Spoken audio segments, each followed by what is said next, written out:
Hello students, today topic is prevention of cruelty to animals. Basically जो भी animals हैं उनके ऊपर जो क्रुएल्टी ट्रीट की जाती है, लाइक उसको अनवांटेड वे में उसके ऊपर उसको कट करना, तो उसके लिए इस एक्ट को जो है लेकर के आया गया इंडिया में. सो इसके लिए फर्स्टली इस एक्ट को जो है इंडिया में पास किया गया 1960 में. ये एक्ट जो है पास हुआ 1960 में, बट इसके जो रूल्स रेगुलेशंस थे उस रूल्स रेगुलेशंस को पास किया गया 1998 में. 1998 में जो है बेसिकली इसके रूल्स रेगुलेशंस को पब्लिश किया गया. सो इस एक्ट का लाने का मेन उद्देश्य ये था कि जो भी एनिमल्स थे उनके ऊपर क्रुएल्टी वे में जो ट्रीट कर रहे थे लोग, उसको रोका जा सके, ठीक है, उसको स्टॉप किया जा सके, इसलिए इस एक्ट को लेकर के आया गया. सो अभी हम देखेंगे इसके main work means main objective, main aims of this act. जैसे कि हम सबको पता है कि जो ड्रग मार्केट में आती है उससे पहले क्लिनिकल ट्रायल से पहले जो है प्री क्लिनिकल स्टडी होती है, और वो pre clinical study basically animals के ऊपर की जाती है. तो उस टाइम पे जो है एनिमल्स के ऊपर कोई किसी भी तरह की क्रुएल्टी ट्रीटमेंट ना हो, उसके बचाव के लिए इस एक्ट को जो है इंडिया में इनिशिएट किया गया था 1960 में. So objective of this act is to prevent the infliction of unnecessary pain. जो भी unnecessary pain अगर प्री क्लिनिकल ट्रायल पे प्री क्लिनिकल जो स्टडी की जाती है उस टाइम पे अगर किसी भी एनिमल्स के ऊपर अननेसेसरी जो पेन दिए जा रहा है, पेन हो रही है, उसको स्टॉप करना ही इस एक्ट का मेन एम था.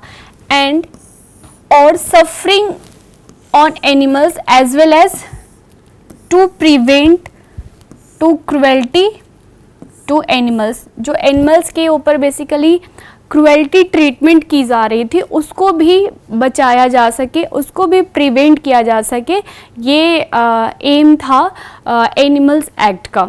तो हमने देख लिया एम. नेक्स्ट कुछ डेफिनेशंस हैं related to this act. So according to this act some definitions are, first definition is animals. So animal means any living creature other than human being, means human being को छोड़ के जितने भी living creatures हैं उसे animals बोलेंगे, ठीक है. Then next definition of this act is breeder, means जैसे कि मैंने बताया आपको, जो भी क्लिनिकल ट्रायल, जो भी ड्रग्स मार्केट के अंदर आती है उससे पहले उसकी क्लिनिकल ट्रायल होती है. देन क्लिनिकल ट्रायल से बिफोर प्री क्लिनिकल स्टडी होती है, और वो स्टडी बेसिकली एनिमल्स के ऊपर की जाती है और लेबोरेटरी के अंदर होती है वो स्टडी.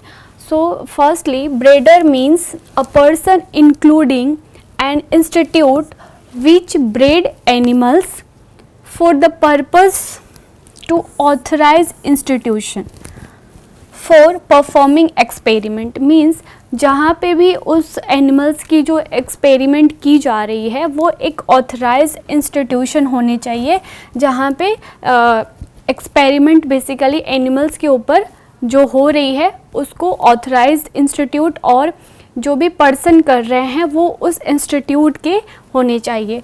तो these are the basic definitions of breeder, ठीक है. ब्रीडर में जैसे कि मैंने बताया कि जो भी क्लिनिकल ट्रायल से पहले प्री क्लिनिकल स्टडी होती है, ठीक है, और ये pre clinical study basically animals के ऊपर और लेबोरेटरी में की जाती है, ठीक है. तो उसके बाद प्री क्लिनिकल, देन क्लिनिकल के बाद कोई भी न्यू ड्रग जो है आपका पोस्ट मार्केटिंग के लिए मार्केट में लॉन्च्ड होता है, ठीक है. सो बेसिकली नेक्स्ट डेफिनेशन है board. Board means the animal welfare board established under section 4 of this act. इस एक्ट के अंदर जो सेक्शन 4 लागू किया गया है उसके अंतर्गत इस बोर्ड को जो है इस्टेब्लिश किया जाता है एनिमल्स वेलफेयर के लिए, ठीक है। So next definition of this act is committee, means जो भी सुपरविज़न होंगे या आरएमपी रजिस्टर्ड मेडिकल प्रैक्टिशनर के थ्रू जो ड्रग्स जो इनिशिएट किए जाएंगे एनिमल्स में, वो इंडिविजुअल कंपनी या कॉरपोरेशन या फार्म या इंस्टीट्यूशन जो भी न्यू ड्रग्स बनाई जा रही है, मैन्युफैक्चर्ड की जा रही है उसके लिए, ठीक है। So committee means nothing but it means the constitute under section, ये भी जो है आपका अंडर सेक्शन 5 के अंदर कमेटी को जो है इस्टेब्लिश की जाती है किसी भी न्यू ड्रग को इनिशिएट करने के लिए या न्यू ड्रग को जो है कंपनी में लेकर के आने के लिए, मींस इंडिया में इस्टेब्लिश करने के लिए।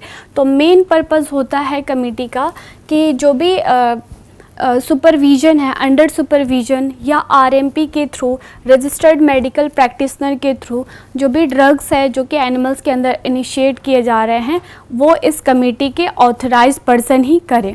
तो these are the basic definitions of this act. Next topic है क्रुएल्टी एनिमल्स, मीन्स जो भी एनिमल्स हैं उनके ऊपर अननेसेसरी जो पेन हो रही है और जो अननेसेसरी ट्रीटमेंट दिए जा रहे हैं और बेसिकली एनिमल्स उस पेन और जो ट्रीटमेंट की वजह से सफ़र कर रहे हैं वो भी नहीं होने चाहिए, ठीक है।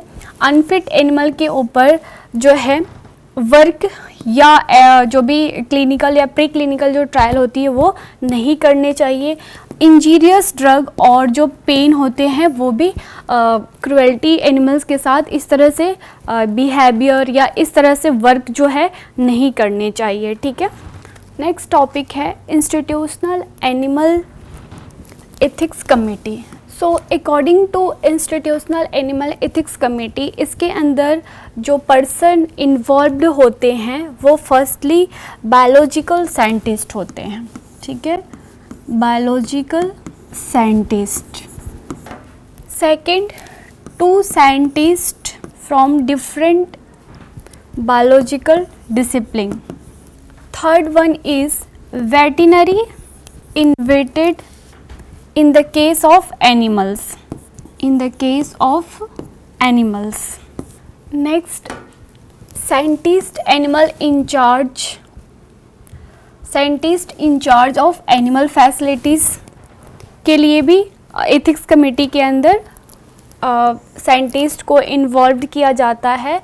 And next one is scientist from outside from institution, means other institution के भी आउटसाइडर जो होते हैं उनको भी इस कमेटी के अंदर इन्वॉल्व किए जाते हैं। तो ये ऑथराइज्ड पर्सन होते हैं जो कि एनिमल कमेटी के अंदर इन्वॉल्व होते हैं, ठीक है। सो स्टूडेंट, आज का टॉपिक हमारा कंप्लीट हो गया है। Thank you.